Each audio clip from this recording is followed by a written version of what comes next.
Na zimskih olimpijskih igrah v Milanu in Cortini ste znova dokazali, da velikost države ni merilo za velikost srca, poguma in talenta.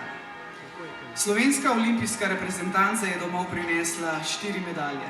Vsaka ima svojo zgodbo, vsaka od njih pa je tudi rezultat dolgih let odrekanj, padcev in vztrajnosti.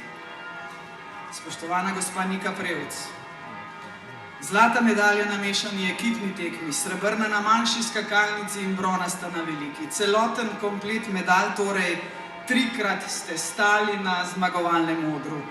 3-krat smo z vami stali tudi mi, s ponosom v očeh. Drži? Drži. Spoštovana gospa Nika Prevc, vem, da si postavljate le najvišje cilje, a to, kar ste dosegli pri komaj 20 letih, je preprosto izjemno.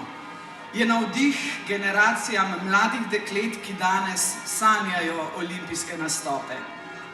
Spoštovani gospod Domen Prevc, olimpijski prvak na veliki skakalnici, zmagati na največjem odru, ko te gleda ves svet, to zmorejo le najboljši.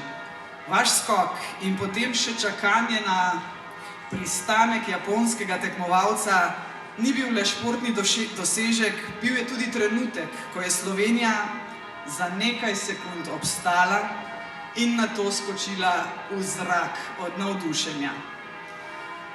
Petje Zdravljice v izteku skakalnice v Predacu vam v čast res ne bom pozabila nikoli. Franjo Vobinac je nekoč nastopil tudi na festivalu Slovenska popevka, če ne veste, a mislim, da mu je bilo tokratno petje himne zagotovo v večji užitek. Ga povprašam tamle v zaodrju. In potem je tu še zlata medalja na mešani ekipni preizkušnji na manjši skakalnici, zmaga, ki ima posebno težo, pa bom tudi povedala, zakaj tako menim. Nika Vodan, Anžela Nišek, Nika in Domen Prevc, 4 posamezniki, ena ekipa, eno srce. Ta dosežek je simbol nečesa še pomembnejšega od rezultata, je dokaz, da zaupanje, povezanost in medsebojna podpora ustvarjajo presežke. Drage ostale športnice in športniki, naj danes jasno povem, medalje niso vse, kar šteje. Olimpijske igre so tudi zgodbe o tesnih porazih in nehvaležnih 4. mestih, kaj ne, gospod Tim, tamle vzadaj je. O padcih, o razočaranjih in o trenutkih, ko se ne izide po načrtih. Porazi bolijo, a prav ti oblikujejo značaj. Utrjujejo voljo in tlakujejo pot za prihodne zmage. Športa ni brez porazov. Prav v tem, kako se po njih pobereš, se skriva resnična veličina športnika. Zato hvala vsem navijačem, ki to razumete in športnike podpirate tudi takrat, ko solze sreče zamenjajo solze razočaranja. A olimpijske medalje imajo poseben sijaj. Še bolj kot žlahtna kovina pa se lesketajo vrednote, ki jih te medalje odsevajo. Vztrajnost, pogum, spoštovanje in predanost. In vi, spoštovane športnice in športniki, predvsem dobitnice in dobitniki medalj, ste ambasadorji teh vrednot. Hvala, da ste nam v prejšnjih dneh podarili trenutke, ki si jih bomo zapomnili za vse življenje.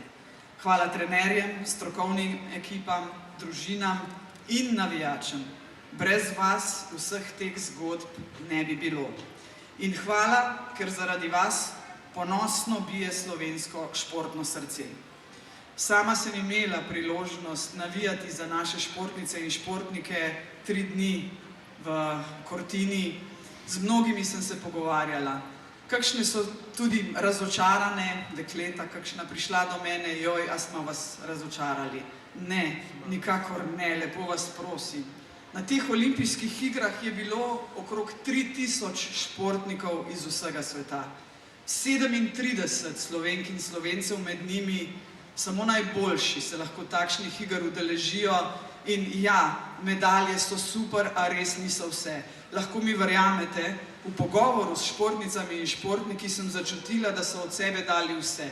Mnogim se ni išlo, a vsi so trenirali močno, zavzeto in dostojno so na teh igrah zastopali Republiko Slovenijo.